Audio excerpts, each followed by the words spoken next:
What is up, boys and girls? Welcome to a new video here. We're going to talk about your 7-figure course offer, or basically how to make a great offer. And yeah, I'll go into a lot of stuff here, but your offer is everything.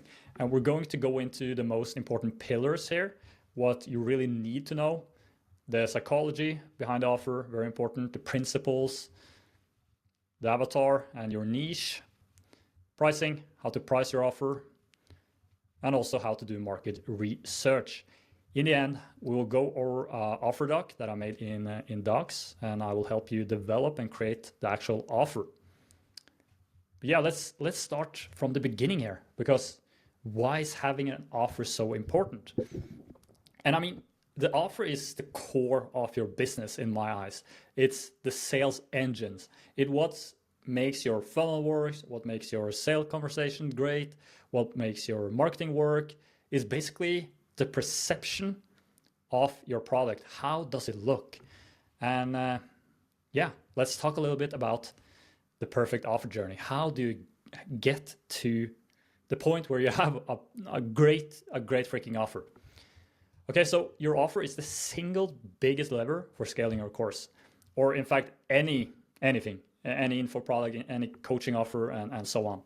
And it doesn't matter if you're just starting out or if you're already doing 20K a month. If you're doing 20K a month, you probably have an okay offer, but maybe it can get even better. And the perfect offer journey looks like this. So first, the psychology behind an irresistible offer. Then the important principles you need to know. Number 3, having a clear avatar. You need to talk to someone specifically. And then pricing your offer so it's profitable and scalable. Number 5, doing the market research. And in the end, we want to put everything together. So you have this document that you can share with your team, that you can share with people outwards, that you can use when you create the VSL, the funnel, the marketing, and so on. And yeah, your offer is everything. People don't buy the best product, they buy the most compelling offer. So you want to build the offer first if you're just starting out, then you build the product, then you build the funnel, then you build the team. Because without the great offer, nothing else works. And I promise you, nothing else works. We work with so many people, and even people with a big following. And if they have a shitty offer, it doesn't matter if the following is big. I mean, if you have a strong audience, you can get away with a bad offer per se. But in the end of the day, you won't be able to scale with paid ads. A big portion of your audience would just be a waste because your offer sucks. And maybe in fact, if your offer sucks, the only reason they buy is because they like you. For example, Elon Musk, he could in fact release something with a bad offer because it's Elon Musk, people will buy it anyway. But take Elon Musk and then a strong offer, he will sell 1,000 times more. Okay, and what is a strong offer? So at its core, it solves a real high value problem. And I will talk more about it, but that's your job. And every great product, every great offer solves a big pain for a specific person. And then you need to it promises a clear, believable outcome. It takes someone from pain to desire. And it's the most basic human biology here. People, they want to go from pain towards something.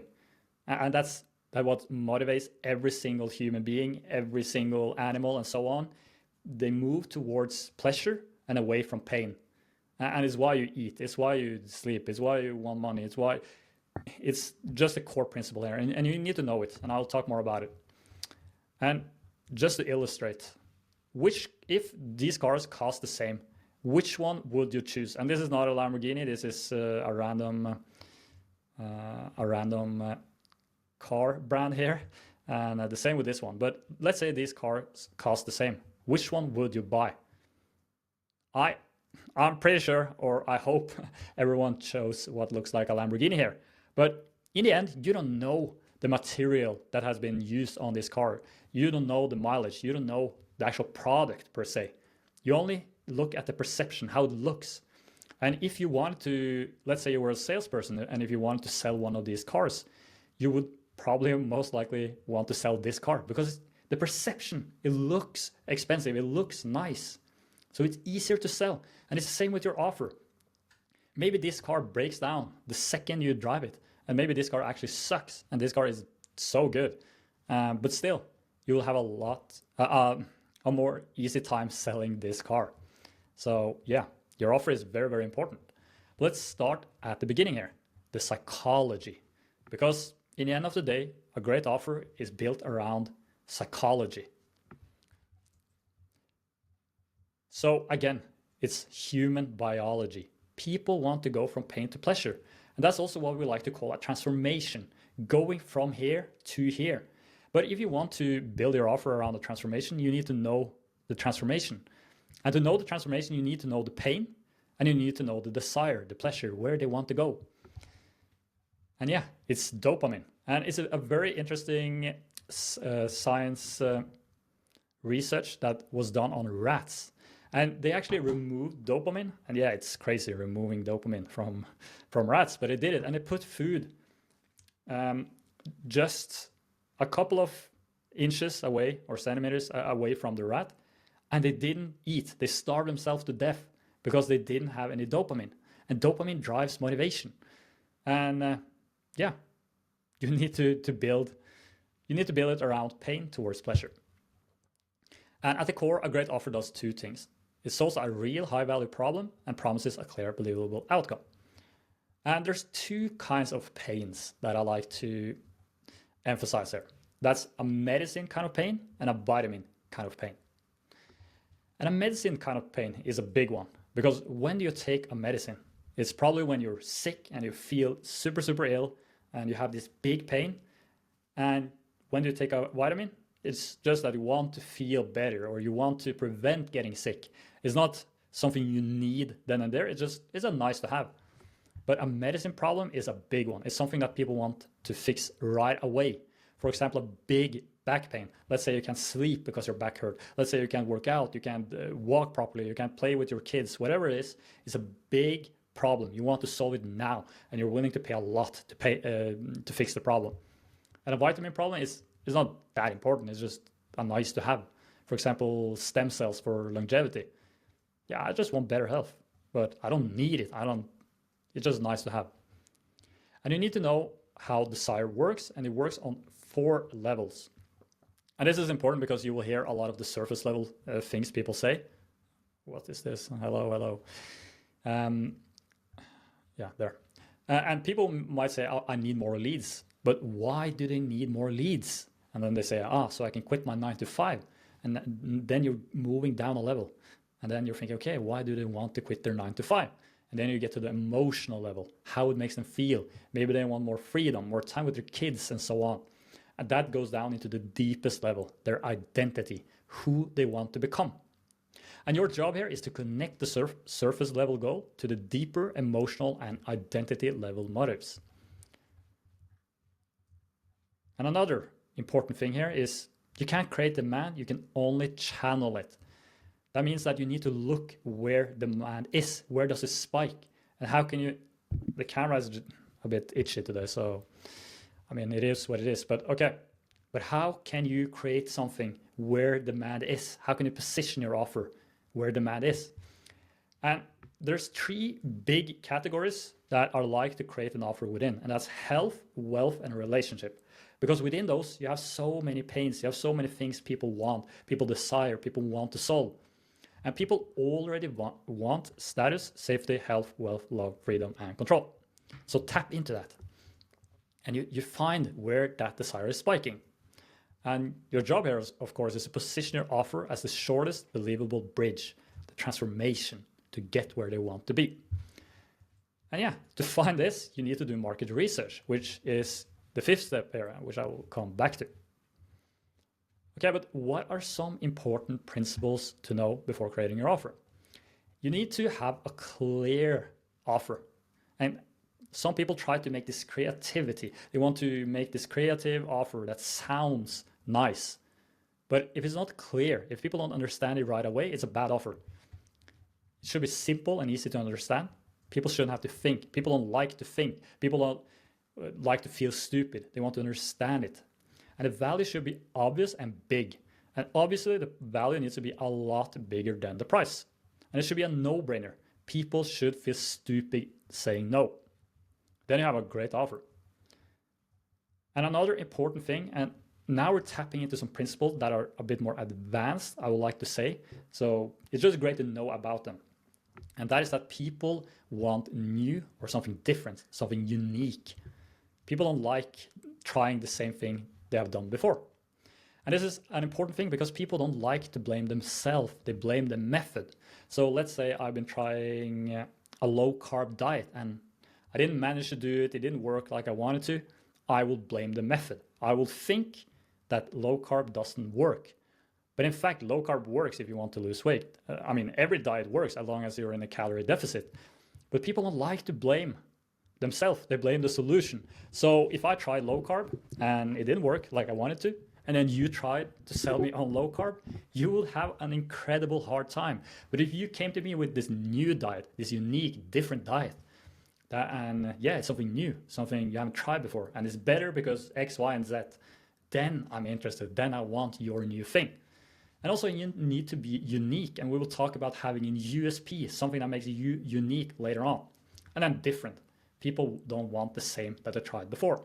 So there's an old way, maybe it's a low carb diet, and there's a hidden cost and a consequence behind the old way. Something I didn't like, something, there were some consequences I didn't want in there. And then it's your way, the new way, the best way, and the because. And your way is better because X, Y, and Z. Yeah, that comes over to your unique selling proposition, your USP. And every great offer needs something special, a reason why people should choose you instead of anyone else.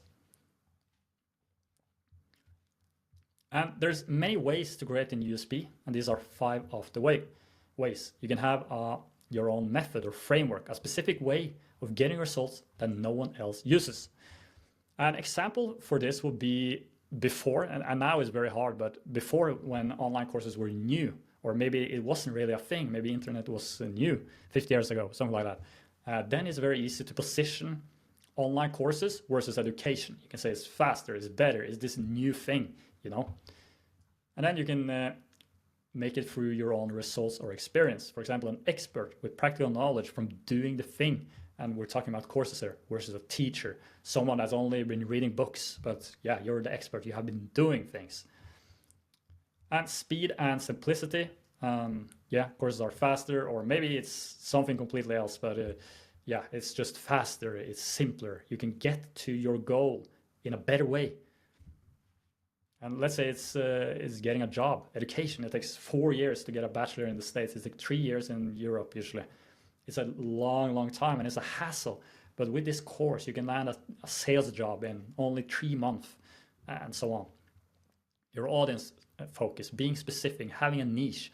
I mean, a course on how to learn Norwegian in 38 days, if you're a young immigrant from Croatia, is a lot more targeted than our course on how to learn Norwegian.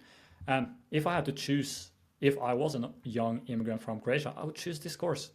It's as simple as that, because you're having this unique thing that you're being specific. You're having a clear avatar. And then another thing that's being more and more used, and I really like this one, is having a unique mechanism.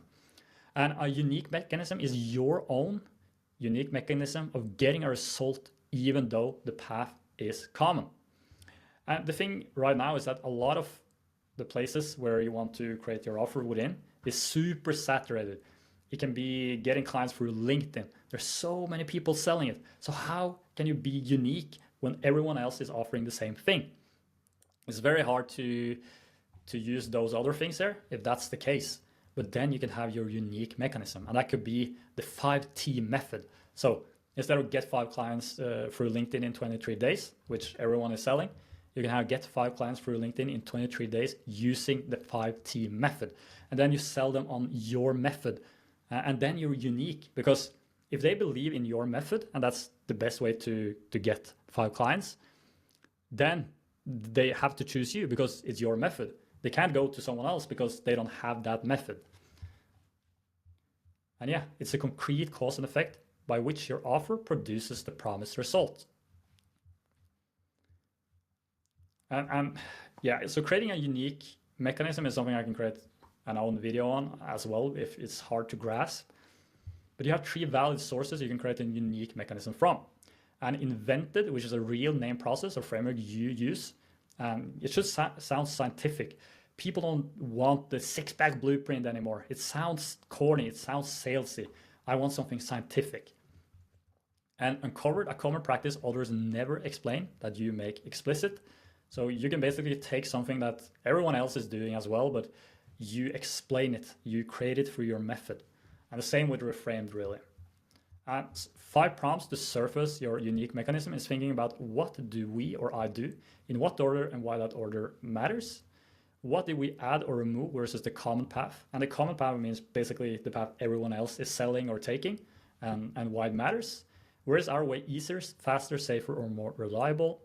Which failure patterns do we prevent, and how will we prove it to a savvy buyer without testimonials? So that's some things you can think about to surface it. Okay, so we've been over the psychology, some principles there. Now let's talk specifics. Let's dive into your avatar. And this is very, very, very important. And a lot of people, they fail at this stage because they want to target everyone. Because if you target everyone, you have a big audience. You can sell to so many people. It's scary to be specific because you're basically setting aside so many potential customers. But that's not the truth. You need to have an avatar, and you should solve a specific problem for a specific person in a specific way. Very, very important. And we can call this niching down. And a great example that I really like is being a generalist versus a specialist. So let's say I have trouble with my eyes. I don't want to go to a general doctor. And if I do, he will in fact send me to a specialist nonetheless, because if I go to an eye doctor, he can fix my problem better than a generalist or my family doctor. So you want to be the specialist, and specialists can charge more. And if I have a back pain, I will go to a doctor specifically working on back pains. So you need to be the go-to when people have the specific problem you're solving. And you do this by niching down, and it's a way to be unique. It's a way to also compete against others. For example, we focus on courses, where we could in fact help coaches. We could in fact help other info product stuff. But by focusing on courses, we become the people, the guys people come to when they want to build a course. So very important here. So you need to think about a specific problem. What painful, valuable pain are you solving? Who has that pain? And can they pay? Of course, you need to think about your avatar. If you're targeting homeless people, you're not going to sell a high-ticket thing. You're not going to sell something. So you also need to think about that. And let's say you want to help someone be more productive, to save more hours in a day. You could either help students do that, or maybe the same method, the same principle could be applied to CEOs or someone who are earning more money, and therefore it's more valuable to that person.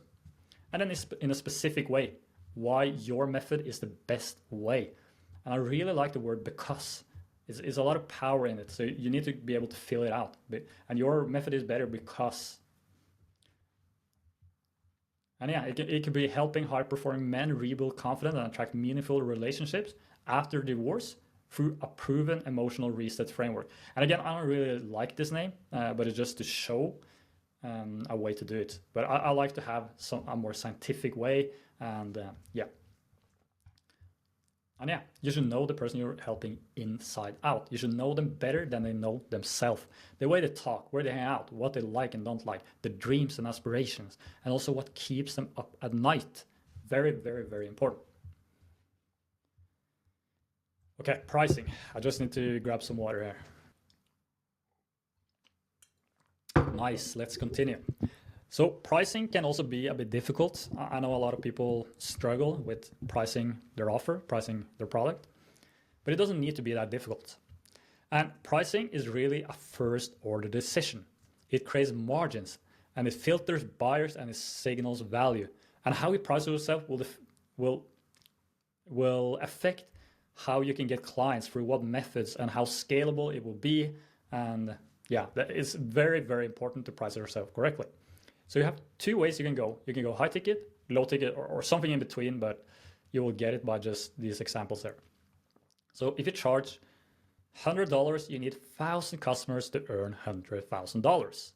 And this is almost impossible to scale with paid ads.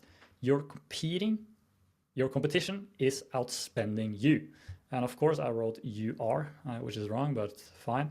And yeah, you basically have less than $100 or the price of your thing to acquire a customer. And if I'm having a product selling for $10,000, I have $10,000 to acquire a customer. I have $10,000 to convince the same person you're selling something to $100 for to buy my thing. And also, if I have strong transformation and you're selling basically something that could be a YouTube video or something cheap, there's no value in there. I can just Google it. I'm going to ask ChatGPT. But if I sell something with a big transformation, solving a real problem, and I can do that better than you, I will get the customers you want. And I know it for some people it doesn't make sense because they think that charging a low price is better, but I promise you it's not.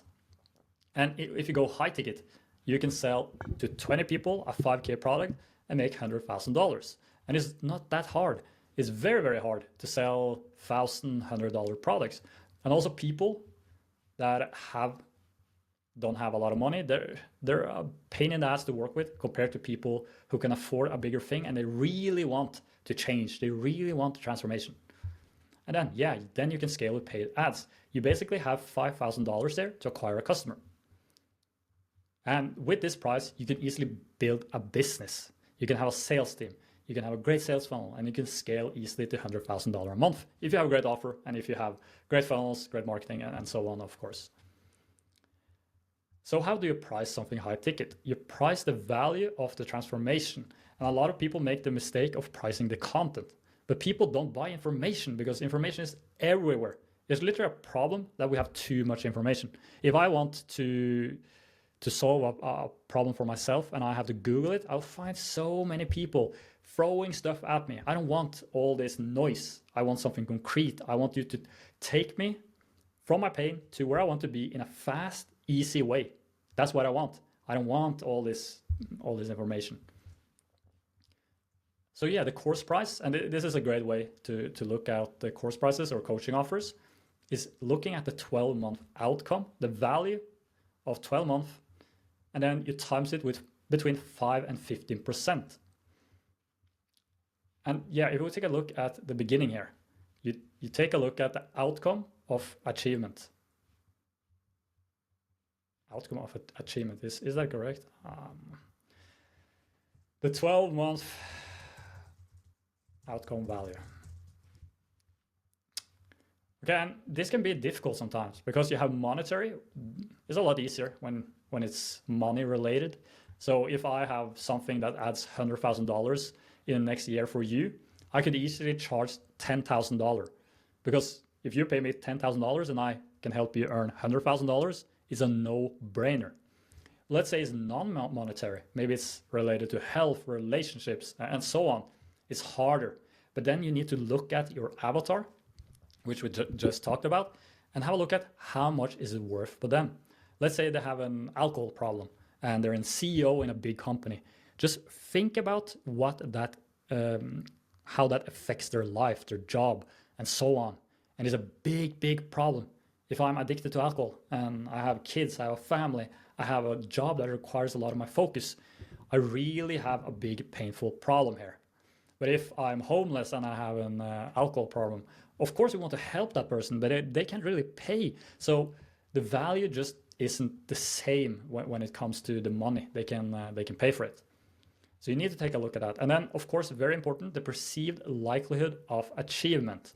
How likely is it that they will achieve it in their eyes? Because that will also affect the pricing, of course. So your process and proof is your pricing power. And if you're just starting out and you don't really have that much proof, you can charge between 5 and 10% of the 12-month value. And if you have strong proof, you can move up towards 10, 15, 20% even. And that just means that the prospect or the person you're talking to thinks that they will be able to achieve it. If I think that, okay, I look at your testimonials, I look at your experience, and I'm very certain that you will be able to help me add $100,000, then you can charge more, if that makes sense. Yeah, something I won't talk too much about the lifetime value here, but lifetime value, it matters a lot. It's basically what moves your business forward, and you need to think about the lifetime value of your products. So maybe you have one course or coaching or whatever front end. What can you add back end to make the lifetime value bigger? Because it's always easier to sell to someone you already provide a value to, they trust you, and so on. And the two main variables in any business is the lifetime value and the client acquisition cost. And if the lifetime value is a lot bigger than the cost to get a customer, then you have a great business. And for a course, that can be 8 times as much, 10 times as much, 20 times as much. Meaning that if you spend $1,000 on ads, maybe you get a client that is worth $10,000, $20,000, and so on. Then you have insane margins, which is great with courses. And yeah, there are several ways to increase the lifetime value. You can have downsells, which I don't really like. You can charge more, which as you get more proofs and so on, you can always up the pricing. And then you can have upsells, which I really like. And an upsell should be a higher leverage continuation of the same transformation for the same avatar. You're selling something, let's say I have a front-end product to help you get 10 clients, then I can have an upsells to get 100 clients. Just a random example. And it should be a bit more expensive. Usually 2 times expensive, something like that. Also depends on the transformation and the value. Okay, let's have a look at market research. And this is free validation. Looking at the market and what others are doing is the biggest hack out there. You can basically save $10,000, $100,000. You can save so much money by looking at the market. What are others doing? What is the size of the market? And what are people asking for, searching for? What are their pains, their problems, their dreams, desires, and so on? So you should never skip market research. The biggest green signal when we work with someone is seeing that there's a competitor doing something similar and they have product market fit. And yeah, maybe they're doing $500,000 a month. And let's say we want to create a course a bit similar. We will look at, okay, what's unique, what's different about us compared to them, and how are we similar? And we can take a look at the avatars they are targeting, their marketing, and yeah, we can get free validation from looking at our competitors. You should always have a look at this. And competitors is a good thing. I promise you, someone wants to, I know there's a lot of people wanting to go into new markets, but let's be real here. You will never go into something new. If there's no one else targeting that market and that avatar, I promise you, you will have such a hard time. You won't be the first one. That's all I have to say. And it also goes back to supply and demand. If there's supply, there will always be some kind of demand. And yeah, you can do general market research, and you should do that. But the most powerful one is competitive analysis. Need to drink some more here. Yeah, so it's critical to do this. You should know every real alternative in your buyer's head so you can outposition, outprove, and outdeliver them. And you can, I'll talk a bit more about it, but some of the biggest hacks is looking at ad library and seeing other ads they have been doing for a long time and having a look at them. Because then you can create something similar. You can steal from them. And of course, you need to make it your own. That's also very important. So you will look for everything, the promise, their avatar and ICP, the deliverables, the USP, even proof and testimonials, their price, guarantees, their funnel steps. And I'll just go through their whole funnel. And I will document everything to know exactly what they're doing. And you can even take a step further and buy their thing to really understand how their product looks. And also, I want to emphasize that you should never just copy someone else. You should look at what they're doing, what's working, and make it your own. That's the essence there. Go through everything, ask their customers, and yeah. Okay, I will talk quickly about awareness level and market sophistication stages, but yeah, I want to go into depth here because they're advanced topics and maybe you don't even need to think about it at this stage. But basically, when you're targeting people, they will be at different awareness levels. And I always recommend targeting the most aware people in the beginning. And the most aware are the ones that knows you and the ones details. And maybe you just started out, then you would go toward product aware or solution aware. And what this basically means is that if they're unaware or maybe problem aware, so maybe they have a problem, but they haven't started looking for solutions yet. They haven't really done the research. Then you actually need to make them first solution aware, product aware, most aware. So you need to basically funnel them through this funnel in that sense. So you always want to target the ones at the bottom here because they're most warm. They're easiest to convince.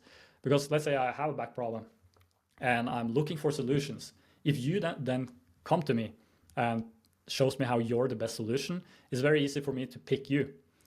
But if I'm unaware, maybe I have a problem, but I don't really recognize it, then you first need to make me problem aware and make me understand that I actually have a problem, then solution aware, then product aware, then most aware. So basically targeting people that are unaware is just a pain in the ass. So yeah, just focus on these in the beginning, and you can always broaden up as you scale.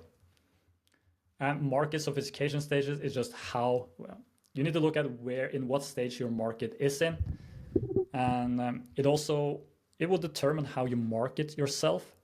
So if you're first to market, you can lead with outcome, and it can be simple and concrete.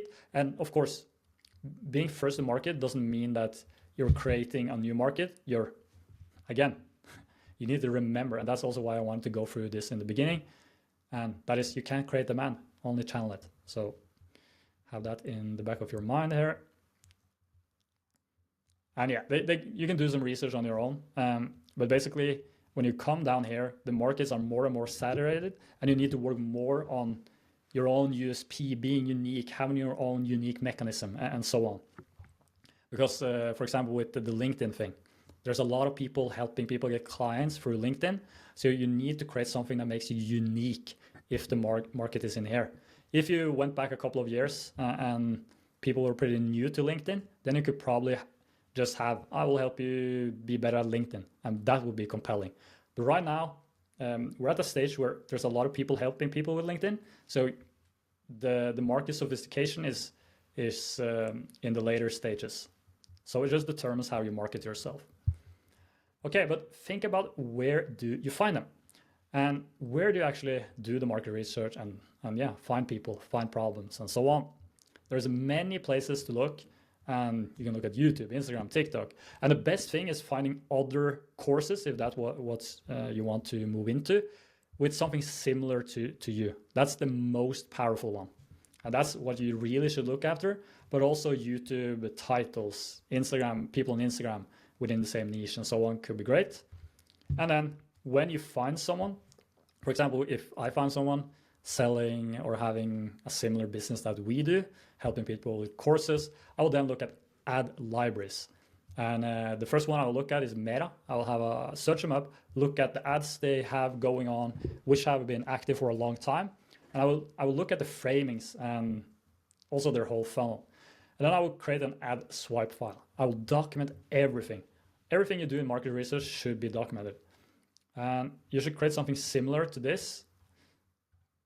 And this is just an Excel where, and it's very easy, we have competitors here. We're basically noting down everything. Then the ads they're running, then the avatar, and other places if we want to have a look at YouTube titles, books, whatever it is. So do proper market research. It's such a hack. So yeah, now you have a lot of information, but maybe you feel, again, here comes the point. Information is great, but that's the great thing about the course is that, okay, I've given you a lot of information now, but you're sitting there being like, okay, what the heck? I understand a lot of things, but how do I implement it? How do I actually create the offer doc and use this information? I have made this document here as well. And in here, we're going to actually create the offer. And this document is something you will fill out. You'll fill out this in the end here. And it's not to be used as is. It's not something you send over to someone and they will buy. It's something you need to know. And it's how you create everything. And you just need to define this and then create stuff out of it. For example, your funnel, when you're building your funnel or your marketing, you have this, then you can easily create it. So yeah, I'll try to move over this a bit quick. But in simple terms, your offer breaks down to who you're helping, what you're helping them achieve, in what time frame, using what mechanism, or what's making you unique, through what process, with what deliverables, at what price point, with what guarantee. So the first thing we should, or you should, define is the person and the problem. And small shifts in avatar changes your promise, time frame, price, and fulfillment. So you need to be specific here. And the goal, if you're just starting out, the goal here is to create a hypothesis. Doing everything we just talked about, the market research and just knowing the principles and so on, you'll create a hypothesis that you will go out and test. You will try to sell it to people to validate your hypothesis. If you're already selling, you will use information from clients you already have and the experience you have, as well as doing the market research and so on, to just optimize this. And this is something you can work on continuously. You can always make it better, more concrete. And yeah, make it specific. And there's many things you need to think about. And you also need to avoid serving both beginners and advanced in one offer, because each avatar needs a different path. Your goal is the result with minimum time and sacrifice. So you can't actually help beginners, people just starting out, and advanced in the same offer. And here are some offer statements and outcome. You can fill out these templates here to think about it. And it's really a thought exercise. And keep it simple. We talked about it. And this is Alex Hormoz's offer equation. And I like it because it shows how people look at offers, or how people perceive value. And you want to make the dream outcome as big as possible. And you also need to deliver on the outcome, of course, and the perceived likelihood of achievement. And this goes back to what we talked about, making the prospect feel that they can achieve it as well. You can do this through proof, through having a great process and so on. And then you want to reduce the time delay to get there, and the effort and sacrifice. And this is also important, that people want things fast and quick, and they want big results. So you need to create it around that. And then the process in simple steps to take them through the transformation. The USP, or your unique mechanism. Here are some ways to surface it. And you can also fill out these to make it more concrete. Then the deliverables, if it's a course, it could be something like this. If you're selling a coaching service, maybe it's something else. But yeah, write it down, make it concrete. The pricing, the terms, and if you want to have payment plans. And yeah, price the transformation, as we talked about. If you're starting at a lower price, then you can increase it in these steps. So $500 would be if you want to increase it slowly and steady. $2,000 is an aggressive way to increase price, but that's also something you can do if you have, and that goes back to the perceived likelihood of achievement. If you don't have a lot of proof and so on, you want to start lower, and then as you get it, you will increase. And this is also important if you're just starting out. Price yourself lower. I mean, if you don't have proof, you don't have experience, price yourself super low, make people happy, provide results, and then yeah, charge something that's scalable. And yeah, payment plans, you can have it, but think about cash. Cash is king. You need cash flow, especially if you have running ads or you're scaling with the sales teams and so on. It's basically your fuel, and you don't want to run out of fuel, because then the car will stop. So think about cash flow. That is also very powerful to have some kind of guarantee. And there's really two types. It's conditional and unconditional. Usually conditionals are the most used, where you say that if you do X, Y, and Z, and within 90 days and you don't get any results, we will work with you for free, or maybe you get your money back, something like that. And then also great to just think about the LTV and what is the natural upsell. And I like to think about this when creating your first front-end product, thinking about, okay, what can an upsell be? You fill everything out and you build your one-page offer document with filling this out. Maybe it's ending up in 2 documents, but yeah, or 2 pages. Yeah, so I think that's really it for this video. And creating an offer is, to be honest, is really complex, but also really easy when you understand the psychology, the principles, and so on. But yeah, this is where most people fail when they want to create a business or a new coaching offer or a course. It's the offer. If you come to me with a great offer, I can scale it to $100,000. If you come to me with a bad offer, I can't. I will first need to make your offer great. And yeah, so work on your offer. And if you have any questions, ask in the comments. And yeah, I will see you in the next one.